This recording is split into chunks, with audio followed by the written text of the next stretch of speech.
Hello everyone, myself Rahul. So today we are going to solve a problem related to arrays and stacks. So the problem name is evaluate reverse Polish notation. So let's go through the problem. Evaluate the value of an arithmetic expression in reverse Polish notation. So if you are not aware what is reverse Polish notation, please refer to this Wikipedia link that has been referred over here. Here, valid operators are plus, minus, multiplication and division. Each operand may be an integer or another expression. Note that division between two integers should truncate towards 0. Basically, they are trying to what they are trying to say over here is that if we are dividing two integers, then if there is a decimal point, we basically have to ignore that. So suppose we are dividing 13 divided by 5, right? So it comes out to be 2.6. So the answer should be 2. Basically, we have to take the floor function of whatever the decimal value we have. It is guaranteed that the given RPN expression is always valid. Okay, that means the expression would always evaluate to a result and there would not be any division by zero operation. Alright, so let's try to understand this example. 2 1 plus 3 star, right? And for this the answer is 9. So let's see how 9 is basically computed using this expression. So we have this example over here, 2 1 plus 3 star, right? So how basically we deal with the postfix notation is post reverse Polish notation is not postfix. So basically whenever we encounter a known operator, so what are the first of all what are the possible values of operators? These are plus, minus, basically addition, subtraction, multiplication and division. These are the possible operators, right? Also, to solve this reverse Polish notation, it is basically solved using the concept of stacks. That's a standard process, right? So whenever we encounter a known operator, that is a value which doesn't fall among these four, we basically push that element into the stack. That's how we approach this problem. So let's see, like we currently have element 2 over here. It is a known operator. We take this element 2, then we take the next element 1, which is also a non-operator. We basically have it over here. Then we then see the next element, which is plus. It is an operator.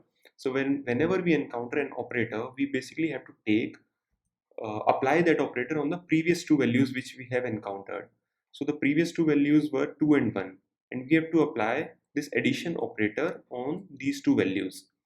So 2 plus 1 would come out to be 3, right? So now our input looks like this: 3, which is the outcome of 2 plus 2 1 and plus, right? So it will now look like this. The array would now look like this: 3 3 and multiplication. We come to this 3 remain as it is because it is not an operator.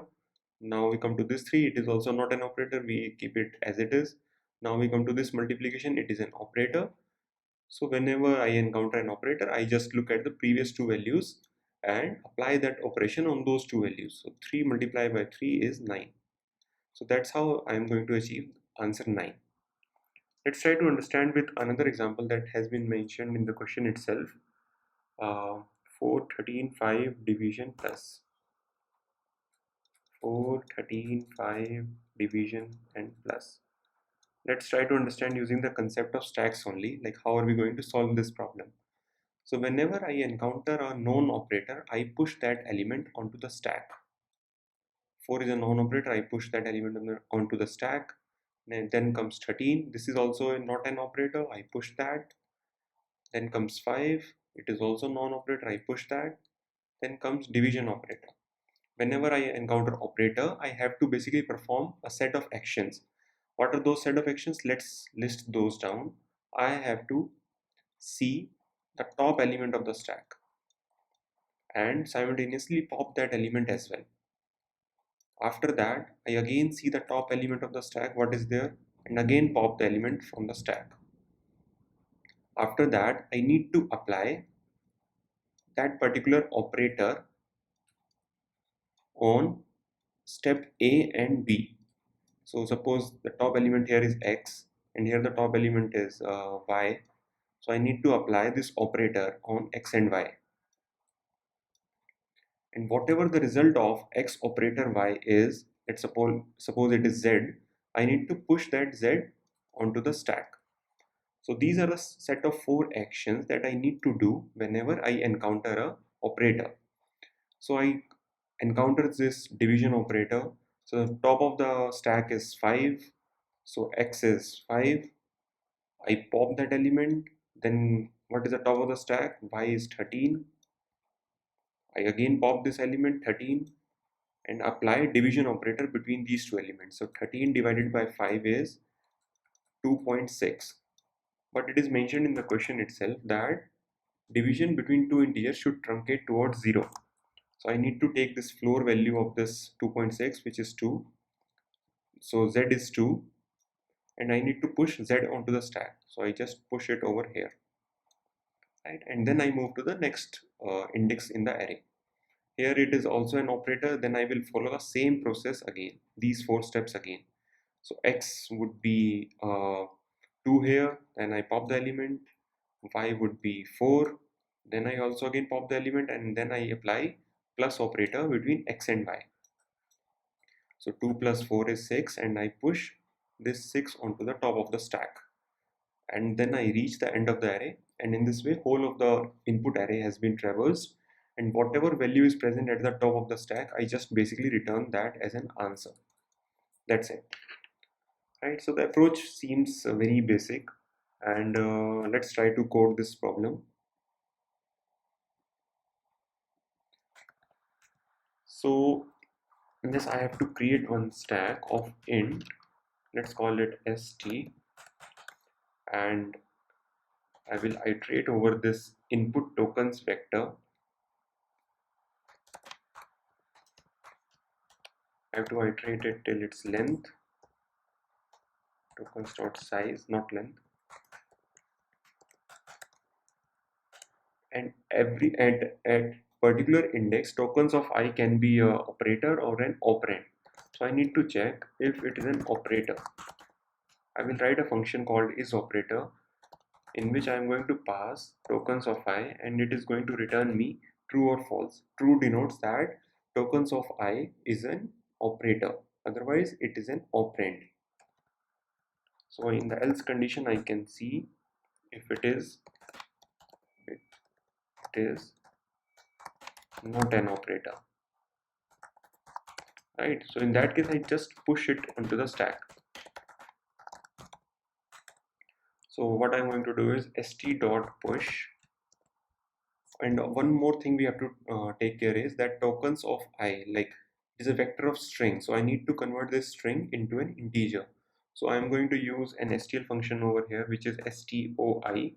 So full form of stoi is S stands for string, to string, to I stands for integer. Stoi of tokens of I. So I will input a string to it and it will return me an integer. And whatever integer value is being returned, I am just directly pushing that onto the stack. And let me write an isOperator function as well, which is going to return me true if it is an operator.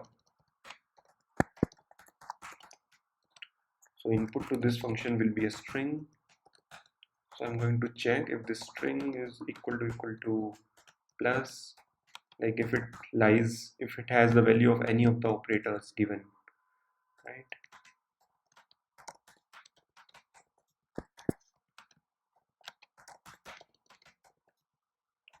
If the str, like if tokens of I has the value among these 4 operators, then in that case it means it is an operator. I will return true, and otherwise I am going to return false, right? Now coming back to the main function, in the isOperator method I am going to check what is the value of that particular token. But before that, let me actually get these top 2 values from the stack, these X and Y, right? So for that I am going to create 2 variables X and Y, which will hold the top 2 values of the stack. So X value would be equal to st.top, and after that I'm going to pop the X element from the stack. Again I'm going to take the top value from the stack, and again popping it from the stack, right? Because I had mentioned over here, like I have till this point executed these two steps. Now I need to apply operator, the step C. So here I'm going to check, just move the code above. Here I'm going to check if tokens of I, if it is an, like basically I will write four if else condition, checking whether the operator is plus, minus, division or subtraction.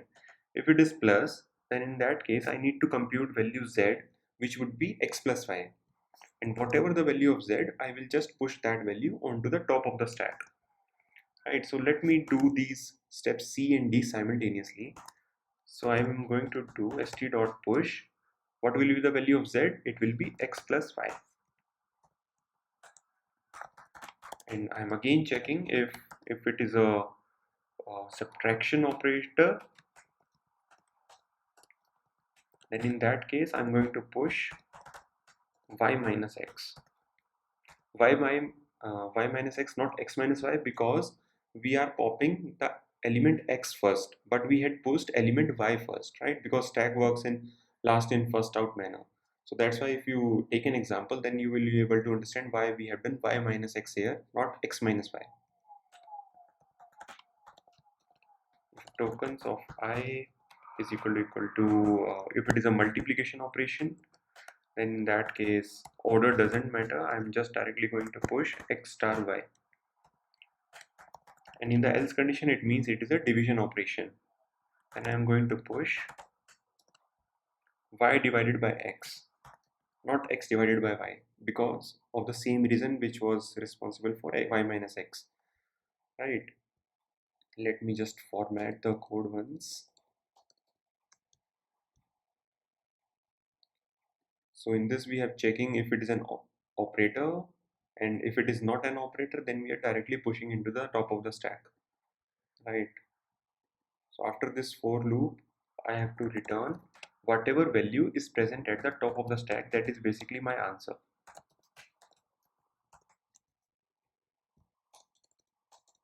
Let me just run it. If there are any compilation, no compilation issues, that's fine. I'm submitting it.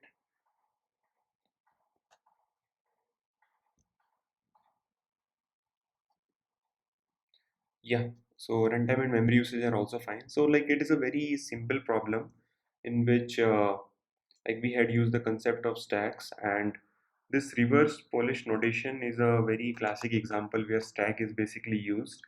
And I would recommend you to go ahead, like try implementing this yourself and see why the stack has been used, and like why not queues, why not other data structures have been used over here, right? So try to implement this yourself, and if you have any queries, please feel free to comment, and I will see you next time for the next video. Thank you.